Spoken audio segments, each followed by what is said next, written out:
All right, welcome. Today we're going to dig into a real classic from the Irodov collection, a book that's pretty legendary for creating some of the sharpest physics minds out there. This particular one, problem 1.140, is a fantastic puzzle. It looks kind of straightforward at first, but it's got this elegant twist hiding inside. So, let's get into it. So here's the scene. You've got this bar A, just sitting on a nice, smooth, horizontal plane. It's tied to a weight, B, which has the same mass, and it's also hooked up to a point O with a spring. To start, everything's perfectly still. Then we snip a thread, the whole system lurches into motion, and our mission, is to figure out the bar's velocity at the exact instant it lifts right off the plane. And right away, we hit our first big question. Breaking off a horizontal plane? Wait a minute. The bar is supposed to be moving sideways, right? So how in the world does it suddenly decide to lift up vertically off a flat surface? That just feels wrong. And that little paradox, that's the whole key to this problem. Now, whenever a physics problem asks you to find a velocity, your first instinct should be to reach for one of the most powerful tools in your toolkit, the law of conservation of energy. It's amazing because it lets you connect the beginning of the story to the end without getting bogged down in all the messy details in the middle. Let's see what it tells us. The principle itself is super straightforward. The total mechanical energy you have at the start has to equal the total mechanical energy you have at the end. That is, as long as you don't have outside forces like friction messing things up. In our problem, the plane is smooth, so we are good to go. Let's do a little energy accounting. At the very beginning, at time 0, nothing is moving. So kinetic energy? 0. The spring is just relaxed, not stretched at all. So spring potential energy? Also 0. The total energy we start with is just a big fat 0. Now, fast forward to the final moment. The bar and the weight are both zipping along at the same speed v, so we definitely have kinetic energy. The spring has been stretched out, so it's storing up potential energy. And that weight b has dropped down, which means its gravitational potential energy has actually decreased. Okay, so when we put all those pieces together, we get this equation. And this is a classic trap. This is where you can get really stuck. Look closely. We want to find the velocity, v, but our equation also has this x in it, the distance the bar moved. We have one equation, but two things we don't know. We can't solve it. Energy conservation gave us a piece of the puzzle, but it's not the whole picture. We need another clue. So, where do we find that missing piece of information? Well, it's been hiding in plain sight this whole time, right there in the problem statement. The secret is locked inside that phrase, breaking off the plane. This is where we get our aha moment. Think about it. What does it physically mean to break off a surface? It means that for one tiny instant, you're not touching anymore. The surface isn't pushing up on you. And what do we call that upward push from a surface in physics? That's the normal force, N. So breaking off is just a fancy way of saying the moment the normal force drops to 0.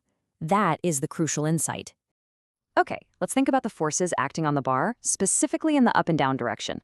First, you've got gravity, mg, pulling it straight down. No surprise there. Then you have the plane pushing up with the normal force, N. But there's a third, sneaky one. As the bar moves sideways, that spring stretches and pulls at an angle. And any force at an angle can be broken into components. It has a horizontal part, sure, but it also has a vertical component, F spring Y, that's pulling up on the bar. And there it is. That is the solution to our mystery. This upward component of the spring force is our hidden lifting force. As the bar moves further and further, the spring stretches more, the angle gets steeper, and that upward pull gets stronger and stronger. The break-off moment happens when that upward pull from the spring grows to be exactly as strong as the downward pull of gravity. At that point, the plane doesn't need to push up anymore, the normal force vanishes, and the bar is free. Now that we understand the how, we can figure out the where.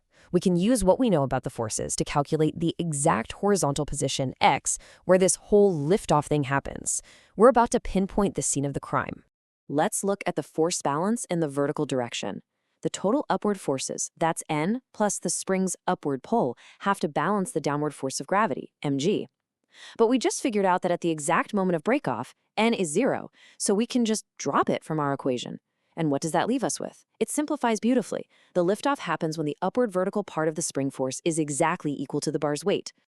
Okay, time for just a little bit of trigonometry. The total force from the spring is just its stiffness times how much it has stretched. To get just a vertical piece of that force, we have to multiply by the sine of the angle it makes at the horizontal. And if you use the geometry of the situation to express that sine in terms of x and L0, you land on this expression for the upward pull. So now we just put the pieces together.